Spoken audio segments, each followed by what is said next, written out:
Hey everybody, Kate Richburg here, and I thought I would share a little tip with you. I'm at my bench today making some things with my Potter USA impression dies, as well as some from Jim Brenvick, who makes that skull one you're seeing there.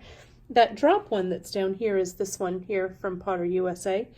And I thought I'd share some tips on the gauge of metal that I'm using, as well as how I clean the stampings up once they are pressed in my hydraulic press. So for these earrings, since they're going to be layered kind of like this back plate here is 22 gauge. And for an earring, I want to have metal that's fairly substantial, but not so heavy that it's going to be uncomfortable to wear. And this earring is going to have a lot of moving parts, so I want to make sure that the gauge of metal I use isn't too heavy, nor will it be too thin.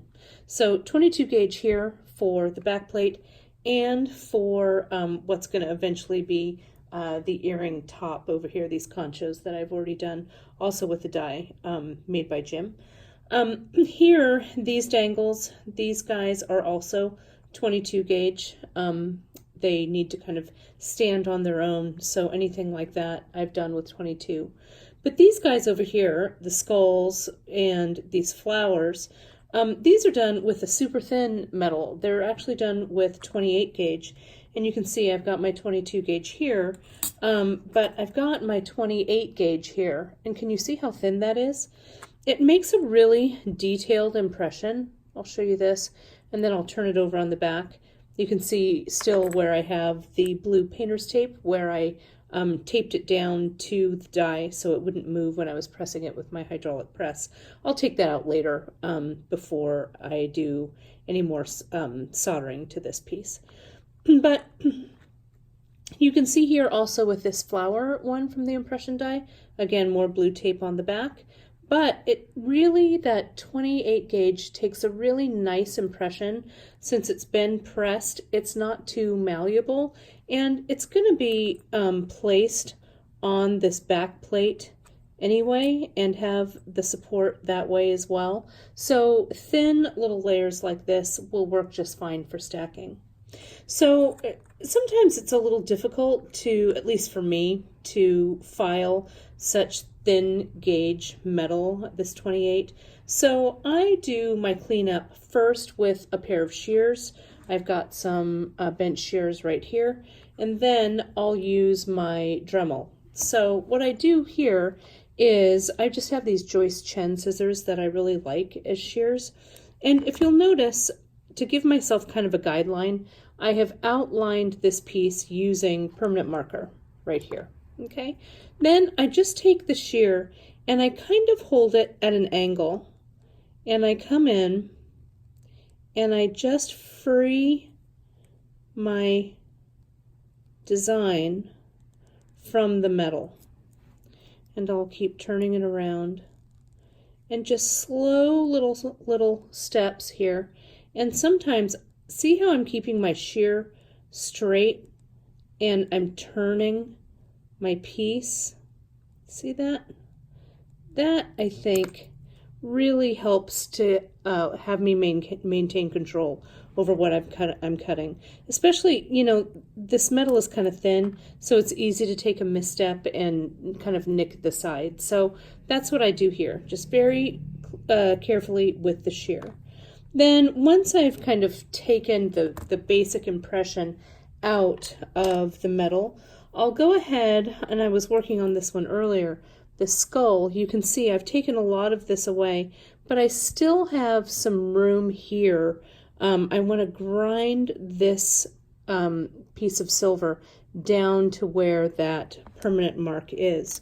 So what I use, you know, you could use a flex shaft if you have it. I love one. I have it sitting right here to my right. But sometimes I like something kind of portable, and I use these in my classes a lot. This is the Dremel Micro, and I put it up to, I'll turn it on here and I'll show you the setting, up to about 15. And you can see it's a chargeable piece. So I always have the base plugged in, so when I'm not using it, it just sits in its base. I also have a universal chuck for it here, and I have these I use all the time. They're the brass center snap-on disc, and I'm using the coarse disc on this side, and you can see I can either use it face up like I was doing, or I can flip it over and just snap it right on the mandrel. And you can see I'll turn this, if I can show you here. See how the mandrel, let me push that back, see if you guys can see it. There we go. See how you see the head of that mandrel? It's very easy. This disc just comes right in and snaps right on. So let me snap it on here, and I do that by squeezing the mandrel together and just putting that disc right on. I'm going to come in, and as I said, I have the speed turned up to about 15. And when I am sanding, I'm just going to come in and do gentle little strokes along the side here to remove the extra material I don't want. The other cool thing about this tool is that it lights up. It has a light right here, so it really helps me to see what I'm doing and where I'm going. So let me show you how I do that.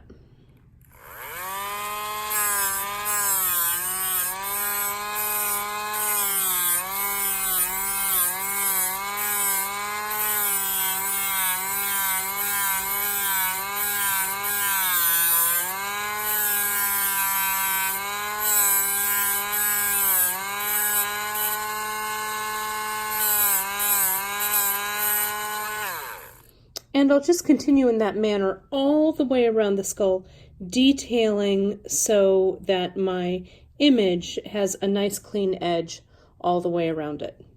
Okay, I hope you enjoyed that quick tutorial on using the snap-on discs and my choices for metal gauges for the various component parts I have for this Frida style earring that I'm making just for me.